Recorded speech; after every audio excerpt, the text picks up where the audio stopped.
தன்னை மறந்து மண்ணில் விழுந்து இளமை மலரின் மீது கண்ணை இழந்த வந்து தேக சுகத்தில் கவனம் காட்டு வழியில் பயணம் கங்கை நதிக்கு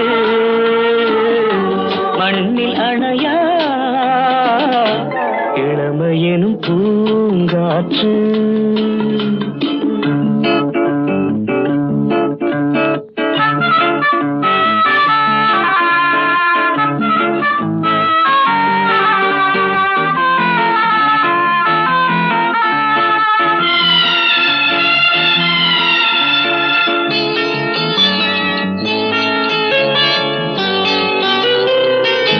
அங்கம் முழுதும் பொங்கும் இளமை இதம் பதமாய் தோன்ற அள்ளி அணைத்த